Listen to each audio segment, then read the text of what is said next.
সবুজে ঘেরা বিস্তীর্ণ মাঠ। মাঠের বুক চিরে বয়ে গেছে আঁকাবাঁকা পিচঢালা সড়ক এবং রাস্তার দুপাশে দাঁড়িয়ে রয়েছে অসংখ্য তালগাছ। আর সেই তালগাছের পাতায় পাতায় বাসা বেঁধেছে বাবুই পাখি। গ্রাম বাংলার এমন দৃশ্য আজকাল দুর্লভ। যান্ত্রিকতার ভিড়ে হারিয়ে যাওয়া এই রূপ দেখলে মন জুড়িয়ে যায়। সবুজ মাঠ, আঁকাবাঁকা পথ, তালগাছ আর বাবুই পাখির বাসা। কালের বিবর্তনে যেন হারিয়ে যাওয়ার পথে এই বাবুই পাখির বাসা। রোদ এবং বৃষ্টির হাত থেকে বাঁচতে নিদারুণ কারুকার্যে খড় দিয়ে এভাবেই ফুটিয়ে তোলা হয় বাবুই পাখির বাসা।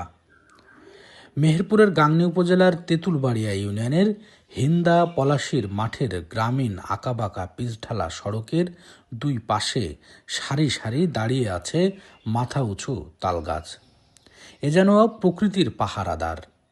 আর সেই তালপাতার ফাঁকে ফাঁকে ঝুলছে বাবুই পাখির বাসা। পুরুষ বাবুই দিনভর ঘাস সুতো মুখে করে বাসা বুনছে। বাতাসে তালপাতা দুলছে আর দুলছে। বাবুয়ের নিপুণ শিল্পকর্ম। দূর দূরান্ত থেকে এই বাবুই পাখির বাসা দেখতে ছুটে আসছে দর্শনার্থীরা। তবে গাছগুলো পরিচর্যা ও রক্ষণাবেক্ষণের দাবি জানিয়েছে অনেকে।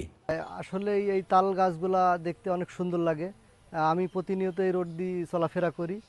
তো এই যে আগের যে পাখির কিচিরমিচির বাসাগুলা দেখা যাইতো সেটা প্রায় বিলুপ্ত হয়ে গেছিলো। আবার এই রোড দিয়ে যাওয়ার পরেই মনে হয় যেন আবার আগের সেই প্রকৃতি আমাদের মাঝে ফিরে আসছে। তো আমাদের উচিত এই রোডটাকে আরও সৌন্দর্য বাড়ানোর জন্য তাল গাছগুলাকে সকলে সম্মিলিতভাবে রক্ষণাবেক্ষণ করা। এখানে সচরাচর মানুষ বিকেলবেলায় ঘুরতে আসে, পরিবার নিয়ে আসে। যেমন আমিও আসছি আমার পরিবার নিয়ে, সবাই একসাথে ঘুরতে আসছি, দেখতে আসছি। আসলে এই প্রকৃতির যে সৌন্দর্য এটা উপভোগ করার জন্য বিকেলবেলায় সবাই আসে, গ্রামের সবাই আসে, বাইরে থেকে দর্শনার্থী আসে।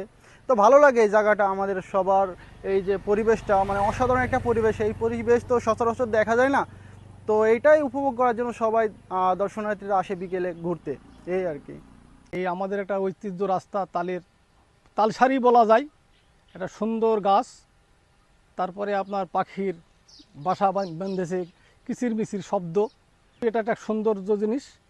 এটা রক্ষা করার জন্য আমাদের এখানকার স্থানীয় যারা আছেন অবশ্যই তারা সহযোগিতা করবেন। গাংনী উপজেলা নির্বাহী অফিসার আনোয়ার হোসেন বলেন, নির্মল পরিবেশ রক্ষা এবং পাখিদের আনাগোনা ও বজ্রপাত রক্ষা কবচ হিসেবে পরিচিত রয়েছে এই তাল গাছের।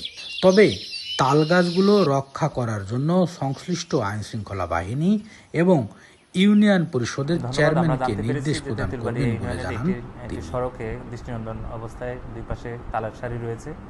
তো আসলে মানুষজনের জন্য নির্মল পরিবেশ নিশ্চিত করা এবং মানুষজনের ইদানিং যে বজ্রপাত সহ অন্যান্য যে বিষয়গুলো রয়েছে সেখানে কিন্তু তাল গাছকে বিজ্ঞানীদের ভাষায় যে তাল গাছ মানুষজনের একটু রক্ষা কবচ হিসেবে হয়ে থাকে।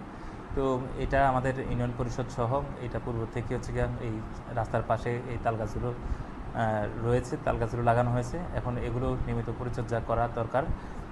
পাখির যে বিষয়টা এসেছে, বাবুই পাখি আসলে প্রাকৃতিক পরিবেশ যদি সুন্দর থাকে তাহলে পাখিদের জন্য একটা অভয়ারণ্য হিসেবে কাজ করে। তো আসলে আমাদের মানুষের ভিতরে একটা পর্যটনের মতো করে যদি মানুষজন নির্মল একটা পরিবেশকে এই জায়গাতে সুন্দর যে তালাশারি হয়েছে, মানুষজন এটাকে নতুনভাবে জানছে এবং এই জায়গাটি যেন মানুষজনের জন্য একটা নিরাপদ হয় সে বিষয়ে আমরা আইনশৃঙ্খলা বাহিনী সহ এবং আমাদের যে ইউনিয়ন পরিষদের সংশ্লিষ্ট ব্যক্তিরা রয়েছেন তাদেরকে আমরা এই বিষয়ে নির্দেশনা প্রদান করা হবে।